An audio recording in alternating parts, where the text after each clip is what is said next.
आज जो प्रसंग में प्रभु को वाक्य ध्यान करवा आलोच्य प्रसंग होछि आगो को रास्ता खराब अछि। आगो को रास्ता खराब अछि।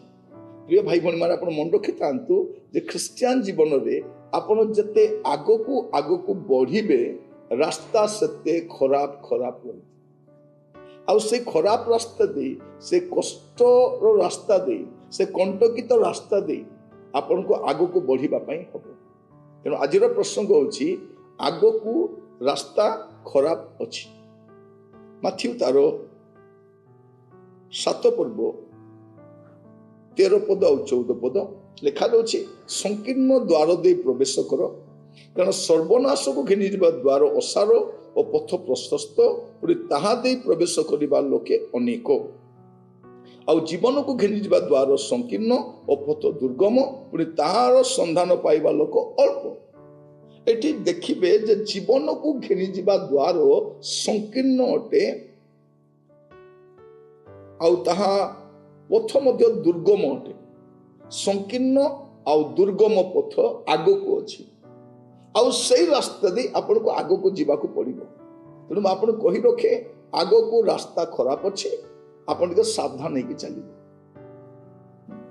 जति रास्ता काम चलते लिखा जाय थे ना अगर रास्ता खराब अछि टिके देखि कि जिबे मु भी से आपण कहूची ख्रिस्टियन जीवन रो आगो को जो रास्ता आपण एबे जाय भलो रास्ता रे पळि आसिले एबे पर्यंत किछि असुविधा हे नै किंतु आगो को जत आपण बढ़िबे आपण गुडे समस्या सामना करिवे आगरो जानि थांतु। यदि आगरो जानिथिबे रास्ता कष्टकर थिबो आपण को एते व्यतिव्यस्त लागिबो नाही कारण आगरो आपण जानि सारि छन। मस्त खोलंतु आपण माने प्रेरित तारो 14 पर्व 21-22 पद से माने से नगर रे सुसमाचार प्रचार करी अनेकों को शिष्य कला उतारे लुस्त्रा और इकोनियो और अंत्योखिया को बाहुरी आसिले पुणी से स्थान मानकर शिष्य मान मन को सुस्थिर कले और विश्वास अटल रहिबा पई से मान को उत्साह प्रदान कर कहिले अनेक क्लेश मध्य दे आम मान को स्वर्ग राज्य रे प्रवेश करबा को हेबो।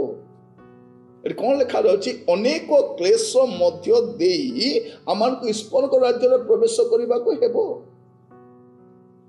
आपण गोटे क्लेश मुक्त समस्या मुक्त ताड़ना विहीन आउ कष्ट नथिबा रास्ता खोजंतु नहीं सही रास्ता नरक को ही जीवो।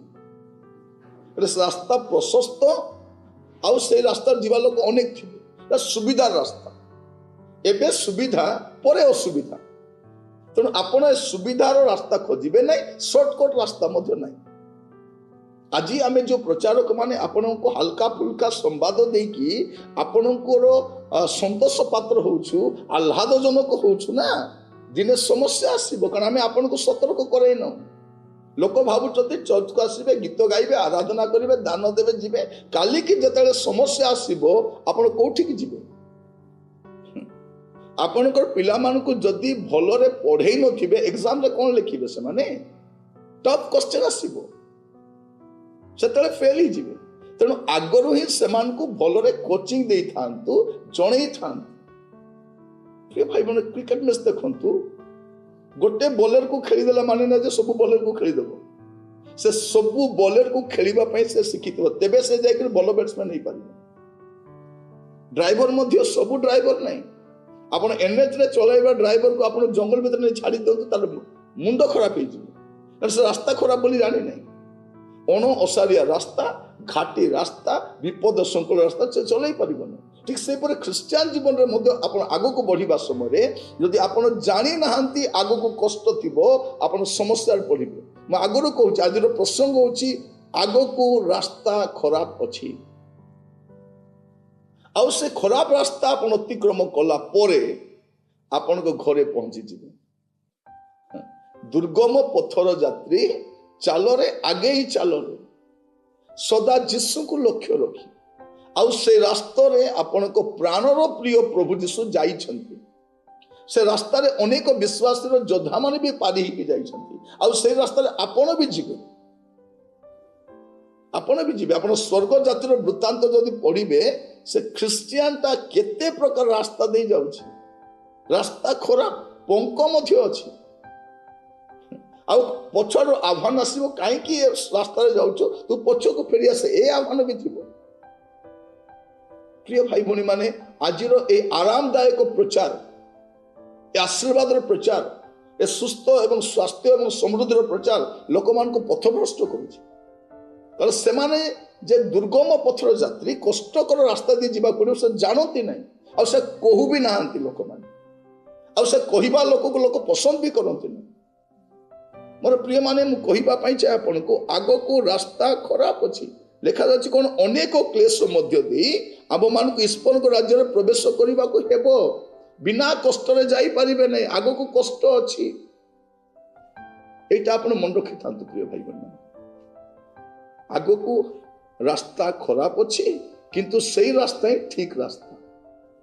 ଆପଣ ଭାବିବେ ବେଳେବେଳେ କ'ଣ ହୁଏ, ଆଗକୁ ରାସ୍ତା ଦେଖାଯାଉନଥିବ, ଆମେ ଭାବି ବସୁ ଏଇଟା ସେଇ ରାସ୍ତା ନା କୋଉ ରାସ୍ତା। ପରେ ଆପଣ ପଚାରିଲା ବେଳକୁ କହିବେ ନାଇଁ ନାଇଁ ତୁମେ ଠିକ ରାସ୍ତାରେ ଆସିଛ। ଠିକ ରାସ୍ତା ହେଲେ ତ କଷ୍ଟ କାହିଁକି ଅଛି? ପ୍ରିୟ ଭାଇ ଭଉଣୀ ମାନେ, ପ୍ରଭୁ ଆମକୁ ଅନୁଗ୍ରହ କରନ୍ତୁ। ଗୀତ ସଂହିତା 23 ଯଦି ଦେଖିବେ, ଦାଉଦ କ'ଣ କହୁଛନ୍ତି, ସଦାପ୍ରଭୁ ମୋର ପ୍ରତିପାଳକ, ମୋର ଅଭାବ ହେବ ନାହିଁ। Very good. ତାପରେ ସେ କ'ଣ କହୁଛନ୍ତି 3 ପଦରେ, ସେ ମୋ ପ୍ରାଣକୁ ସୁସ୍ଥ କରନ୍ତି ଓ ଆପଣା ନାମ ସକାଶୁ ଧର୍ମ ପଥରେ ମତେ କଢ଼େଇ ନିଅନ୍ତି। ଧର୍ମ ପଥରେ କଢ଼େଇ ନିଅନ୍ତି, ସତ କଥା। କିନ୍ତୁ ତାପରେ କ'ଣ ଲେଖାଯାଉଛି, ଏଣୁ ମୁଁ ମୃତ୍ୟୁ ଛାୟା ରୂପ ଉପତ୍ୟକା ଦେଇ ଗମନ କଲେ ହେଁ କୌଣସି ଆପଦକୁ ଭୟ କରିବି ନାହିଁ, ତୁମେ ମୋର ସହବର୍ତ୍ତୀ, ତୁମର ପାଞ୍ଚଣ ଓ ତୁମର ବାଡ଼ି ମତେ ସାନ୍ତ୍ୱନା ଦିଅନ୍ତି। ସଦାପ୍ରଭୁ କ'ଣ ଲେଖାଯାଉଛି, ସଦାପ୍ରଭୁ ମୋର ପ୍ରତିପାଳକ, ଭେରି ଗୁଡ୍। ସେ ମୋ ପ୍ରାଣକୁ ସୁସ୍ଥ କରନ୍ତି, ଭେରି ଭେରି ଗୁଡ୍। ସେ ଆପଣ ନାମ ସକାଶେ ମତେ ଧର୍ମପଥରେ କଢ଼େଇ ନିଅନ୍ତି, କିନ୍ତୁ ସେ ପଥ କେମିତି, ମୃତ୍ୟୁ ଛାୟା ରୂପ ଉପତ୍ୟକା ଥିବ। ମୁଁ ଭୟ କରିବି ନାହିଁ, ତୁମେ ମୋର ସହବର୍ତ୍ତୀ। ପ୍ରିୟ ଭାଇ ଭଉଣୀ ମାନେ, ଆପଣ ଯୋଉ ରାସ୍ତା ଦେଇ ଯାଉଛନ୍ତି ସେ ରାସ୍ତାରେ ଆପଣ ଏକୁଟିଆ ନୁହନ୍ତି। ଆମେ ସେ ଗୀତ ବେଳେ ବେଳେ ଗାଉ, ପଥିକ ତୁ ନୋହୁଁ ଏକାକୀ, ସେ ଅଛନ୍ତି ସଦା ତୋ ସାଥିରେ। ଆପଣ ଯୋଉ କଷ୍ଟ ଦେଇ ଯାଉଛନ୍ତି, ମନେ ରଖିଥାନ୍ତୁ, ପ୍ରଭୁ ଆପଣଙ୍କୁ ଏକୁଟିଆ ଛାଡ଼ିଦେବେ ନାହିଁ। ସେ ରାସ୍ତାରେ ସେ ଯାଇଛନ୍ତି, ସେ ଆପଣଙ୍କୁ ସାହାଯ୍ୟ ପଠେଇବେ। ଆପଣ ସେ ରାସ୍ତାରେ ଚାଲିଲା ବେଳକୁ ଯୋଉ କଷ୍ଟରେ ଶିକାର ହେବେ, ସମସ୍ୟାର ସାମ୍ନା କରିବେ, ସେଇ ସମୟରେ ସେ ଆପଣଙ୍କ ସହିତ ରହିଥିବେ। ତେଣୁ ମନେ ରଖିଥାନ୍ତୁ, ଆଗକୁ ରାସ୍ତା ଖରାପ ଅଛି, ଯେ ସେ ରାସ୍ତାରେ ପ୍ରଭୁ ବି ଆପଣଙ୍କ ସହବର୍ତ୍ତୀ ହେବେ। ପ୍ରଭୁ ଆପଣମାନଙ୍କୁ ଆଶୀର୍ବାଦ କରନ୍ତୁ। ପ୍ରାର୍ଥନା କରିବେ।